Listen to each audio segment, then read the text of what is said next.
హల్లెలూయా! మన ప్రభువును రక్షకుడైన యేసుక్రీస్తు నామములో ఈ సమయంలో ఈ వీడియో చూస్తున్న మీ అందరికీ కూడా నా ప్రత్యేకమైన వందనాలు తెలియజేస్తున్నా. మరి దేవుడు ఈ దినమున నా హృదయంలో ఒక మంచి వర్తమానమును పెట్టి ఉన్నాడు. దాన్ని మీ అందరూ కూడా తెలియపరచాలని ఇటు విధముగా మీ ముందుకు వచ్చి ఉన్నాను. Hallelujah! Hallelujah! Hallelujah! Thank you Jesus. Hallelujah! Thank you Jesus. Thank you Jesus. హల్లెలూయా!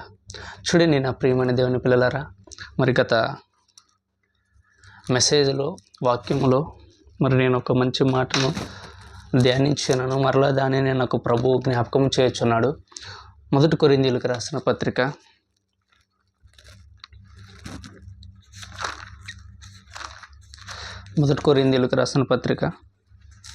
15వ అధ్యాయము 48వ వచనం.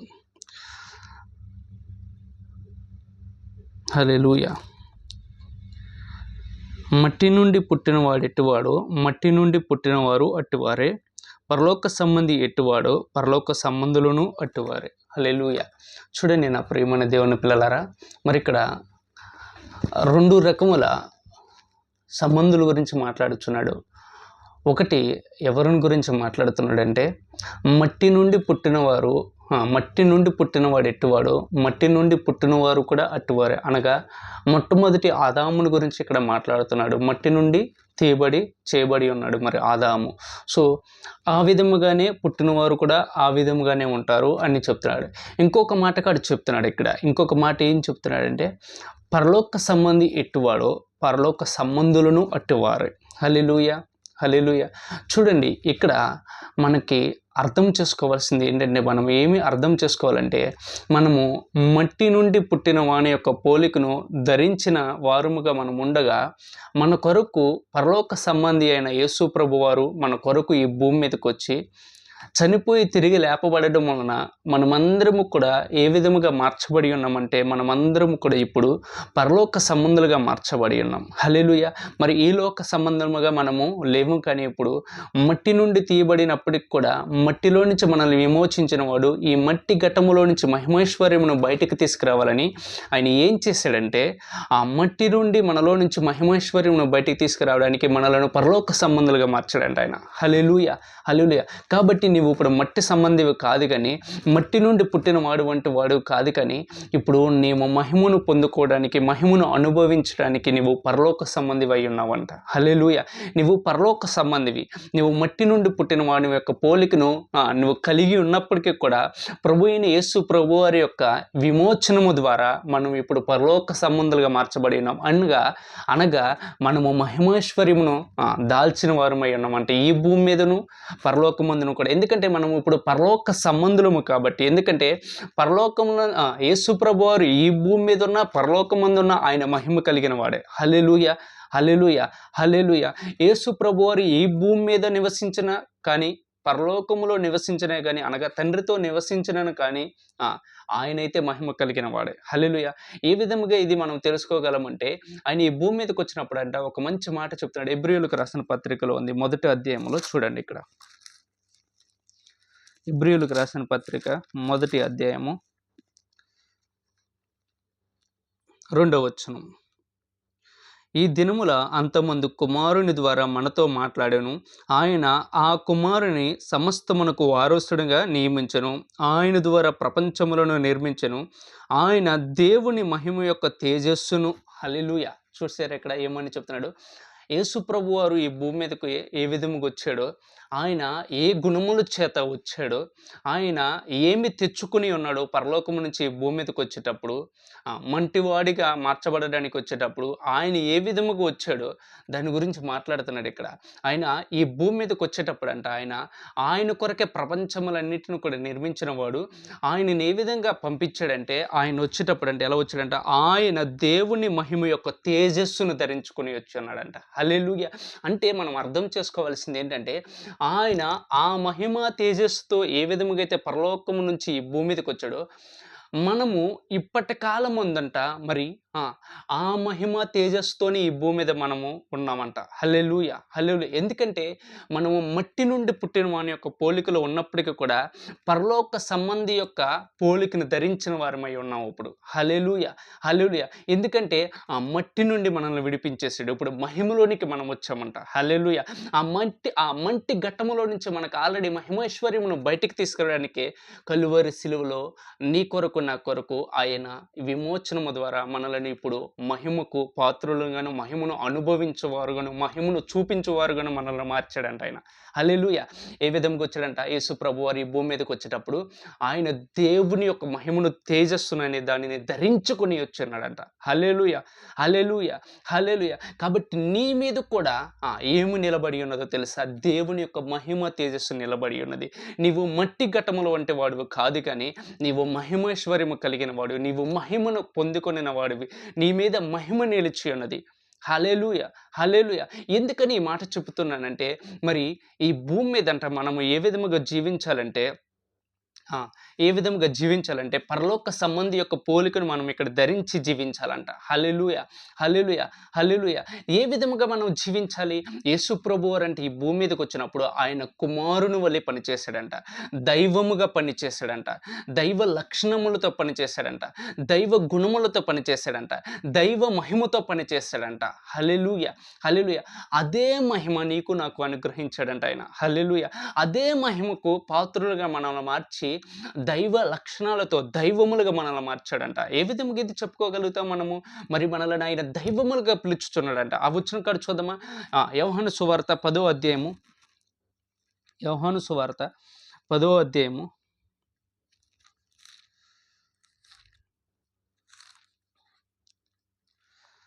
34వ వచనం. అందుకు యేసు మీరు దైవములని నేనంటినని మీ ధర్మశాస్త్రములో రాయబడి ఉండలేదా? లేఖనము నిరర్ధకము కానేరదు కదా! దేవుని వాక్యము ఎవరికొచ్చినో వారే దైవములని చెప్పుని ఎడల నేను దేవుని కుమారుడని చెప్పినందుకు తండ్రి ప్రతిష్ఠ చేసి ఈ లోకములోనికి పంపిన వానితో నీవు దేవదూషణ చేయుచున్నావని చెప్పుదురా. హల్లెలూయా! చూసారా ఇక్కడ ఏమని చెప్తున్నాడు? ధర్మశాస్త్ర గ్రంథములో ఆల్రెడీ ఏమని రాయబడిందంటే ఎక్కడుందో ఒక ఈ మాట చూసుకున్నద్దామా? కీర్తన గ్రంథము 82వ అధ్యాయంలో ఉంది ఈ మంచి మాట. ఇది ప్రవచన వారములు అంటే ప్రవచనములు ఇవి మర్మములు. ఇవి మనకు తెలియక మనము చాలా అంటే చాలా సతికిల పడిపోయిన స్థితిలో, చావ చచ్చిన స్థితిలో మనం బ్రతుకుతున్నాము ఇప్పటికి కూడా. ఎందుకని నీవు ఆ స్థితిలో నుంచి బయటికి రావాలంటే నీ ద్వారా ఈ సృష్టి విడిపింపబడాలి కాబట్టి. నీ ద్వారా దేవుని మహిమ కనపరచబడాలి కాబట్టి. చూడండి ఇక్కడ 82వ కీర్తన గ్రంథము 6వ వచనం. మీరు దైవములనియు మీరందరూ సర్వోన్నతుని కుమారులనియు నేనే సెలవిచ్చుచున్నాను. హల్లెలూయా! హల్లెలూయా! ఏమని చెబుతున్నాడు ఇక్కడ ధర్మశాస్త్రములో ఆల్రెడీ యేసు ప్రభువారు రాకముందులే ఈ వాగ్దానం అనేది ఇవ్వబడి ఉన్నదంట. ఏమని? మీరు దైవములనియు మీరు సర్వోన్నతుని యొక్క దేవుని కుమారులని పిలువబడతారని ముందుగానే లేఖనము చెప్పుచున్నదంట. మరి యేసు ప్రభువారు వచ్చి ఏమని మాట్లాడుతున్నారు అంటే ఇక్కడ ఇదిగోండి మీరు నన్ను చంపడానికి వస్తున్నారు కదా! ఇక్కడ ఏమి జరుగుతుందంటే యోహాను సువార్త 10వ అధ్యాయములో ఇక్కడ 34, 35 వచనం పైన ఏమి జరుగుతుందంటే మరి ఇక్కడ ఏం జరుగుతుందంటే యేసు ప్రభువారు పరలోకమందున్న తండ్రితో ఆయన నా తండ్రి నేను ఆయన కుమారుడని చెప్పుకొనుచున్నాడంట. చెప్పుకొనుచుండగా మరి ఈ జనులు విని యేసు ప్రభుని రాళ్లతో కొట్టి చంపడానికి చూస్తున్నారంట. 29 వచనం కానీ చదువుతున్నారు చూడండి ఒకసారి చాలా జాగ్రత్తగా. వాటిని నాకిచ్చిన నా తండ్రి అందరికంటే గొప్పవాడు గనుక నా తండ్రి చేతిలో నుండి ఎవ్వడును వాటిని అపహరింపలేడు. నేనును తండ్రిను ఏకమై ఉన్నామని వారితో చెప్పెను.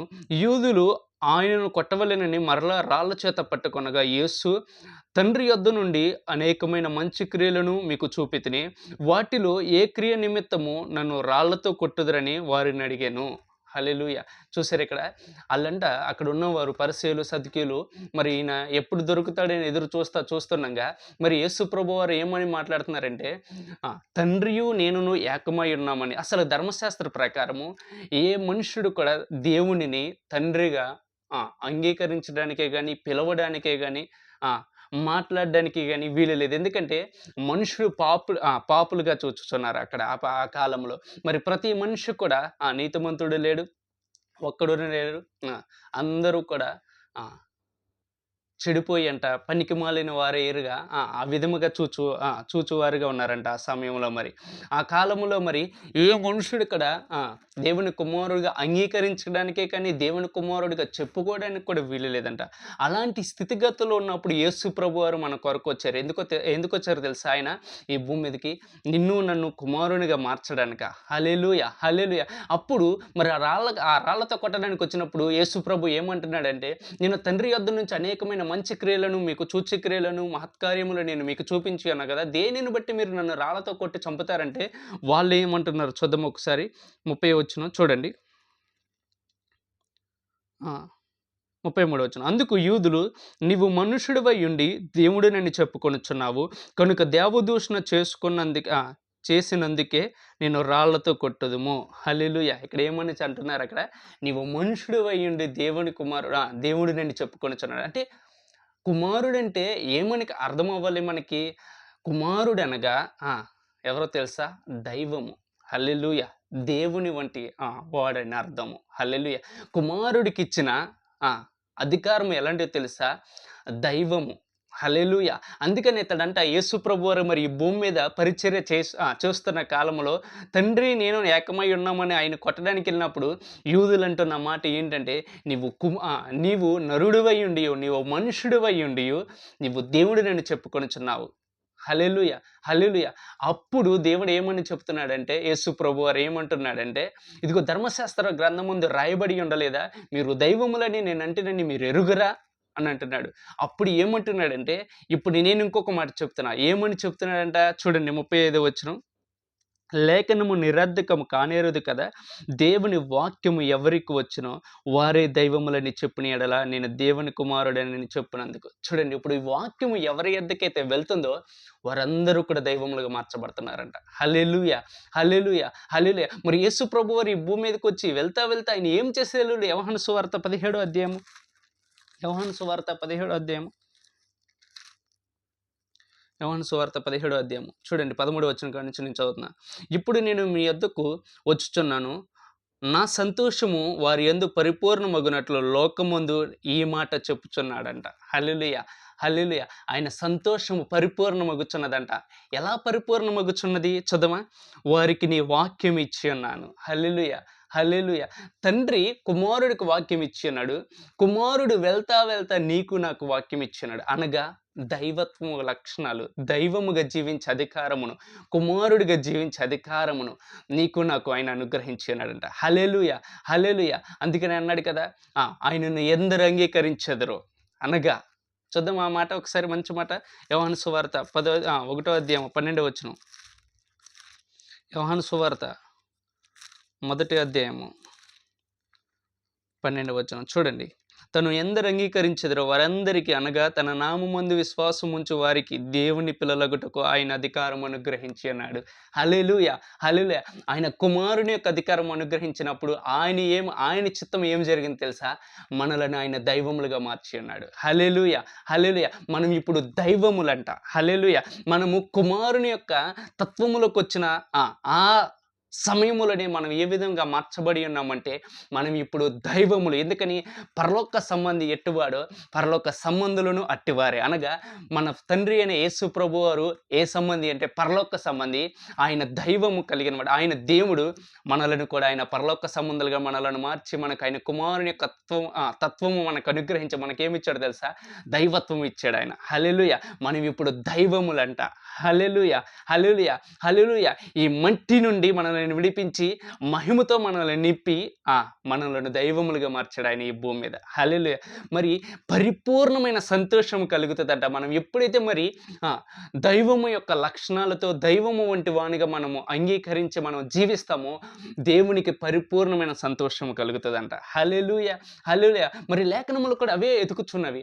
లేఖనములు కూడా ఎప్పుడు దైవములుగా మార్చబడతారా? కుమారుని యొక్క మహిమ కలిగిన స్వాతంత్రం ఎప్పుడు వీరు పొందుకుని జీవిస్తారని సృష్టి కూడా ఎదురు చూస్తుందంట. హల్లెలూయా! హల్లెలూయా! చూద్దామా 2 కొరింథీయులకు రాసిన పత్రిక 3వ అధ్యాయం 17, 18 వచనం ఏమని మాట్లాడుతుంది ఇక్కడ చూద్దాం. 2 కొరింథీయులకు రాసిన పత్రిక